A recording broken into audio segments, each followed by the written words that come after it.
Ghana. I've been to Kando before. It's a very beautiful city, actually. Small city. Now, she was widely recognized as one of the women whose efforts helped Ghana attain independence, as you were told. And today we want to get deeper into her. Regina Asamany was born to an ivory carver. In other words, somebody who worked with ivory. That's what you call the elephant teeth. You know? My brother, my sister, he was an ivory carver. My brother, my sister, and she went to school at a very early age. By 8 years old, she was already in school. And she attended, my brother, my sister, a school in the Volta region, the Kando Presbyterian School, from the age of 8 in 1935, for 5 solid years. In 1940, when she completed the Kando Presbyterian School, she moved to the Kumasi, where she attended the Government Girls' School from 1941 all the way to 1944. And then, after that, when Kwame Nkrumah encouraged women to get into politics, she made herself available. And she became one of the first women to enter the Parliament of Ghana in 1960. My brother, my sister, how old was this pretty lady in 1960? She was 32 and a half. She contested and won the elections to become a parliamentarian on the ticket of the CPP, Kwame Nkrumah CPP. In fact, this was under the representation of the people known as Women Members Act. She was amongst the 10 women who were elected unopposed in 1960 on the 27th day of June on the ticket of the CPP. While in Parliament, this beautiful woman served as the Deputy Minister of Labor and Social Welfare for 2 years, from 1961 to 1963. Now, prior to entering Parliament, she worked at the Ministry of Labor and Social Welfare. And then she became the Deputy Minister when she won the seat to become parliamentarian. My brother, my sister, she was an executive member of the National Council of Ghana Women. And she was a trustee of the Kwame Nkrumah Trust Fund and the chairman of the visiting committee of Bostal Institutes. And this is a photograph. My brother, my sister, this pretty woman from Kando, she was one of 10 women, the very first time ever in the history of this country, to become parliamentarians. And it was Kwame Nkrumah who pushed that agenda using the Women's Act, what is known as the Women Members Act of 1960. Nkrumah pushed 10 women to get into politics. And here you will see Kwame Nkrumah addressing them. These wonderful women, my brother, my sister.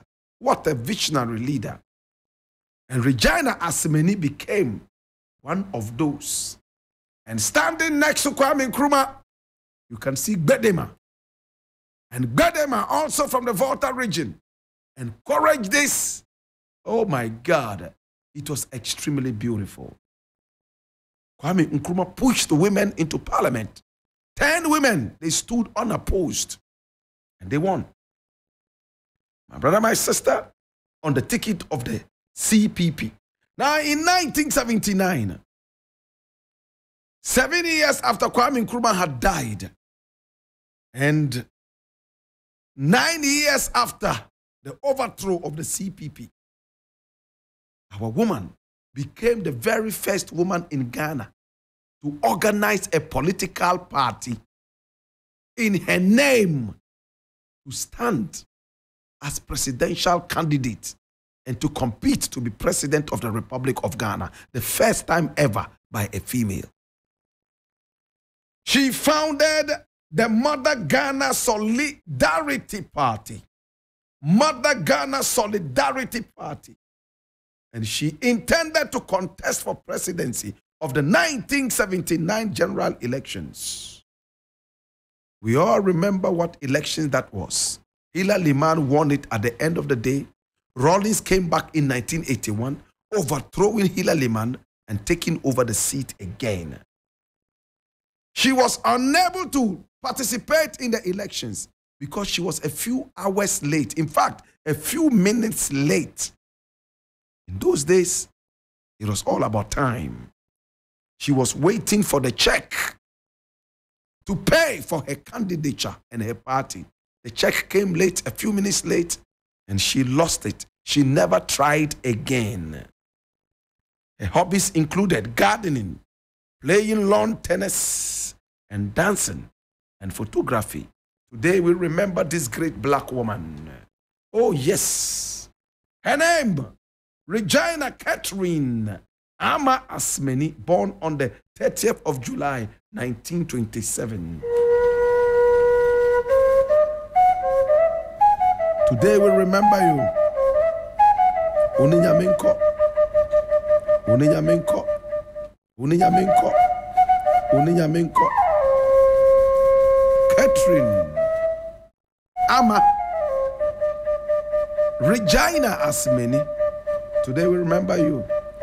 And in the burden of knowledge, I ask you, now that you know this great black woman and her achievements, one of the pioneers in parliament, female, the very first woman in the history of our country to found a political party intending to run as a presidential candidate.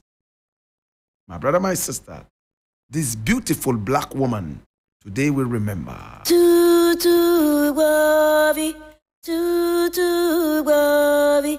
Papa mula home, mama mula home, how na ima vinye, banum banum po. In the burden of knowledge, I ask you now that you know what you do. Be an any or lay a mini about fair zunda kagane. Mezaka yide and papango bokaya nang fifia nyanukai na wobana in webe then lele anjima singa be kunne lele anjima singa beri. It's been the African history class. I remember the all-white party is here. It's the 5th edition. Last year it was bombastic. This time it will be fantabulous. Remember, Manifest and Stoneboy are representing live, and it's happening on the 28th day of December 2023 at 7 p.m. sharp at the La Palma Royal Beach Hotel. And activities include live band performances from artists like Stoneboy and Manifest, including our DJs playing music on rotation. Now for table reservations, my brother, my sister, call 0531 100 927. I'll take it again, 0531 100 927 or 0532 200 927. This is the all-white party. Yes, sir. 3FM all-white party happening on the 28th of December at the La Palma Beach Hotel. Make a date. The emperor, the conqueror, the champion, the lion is here.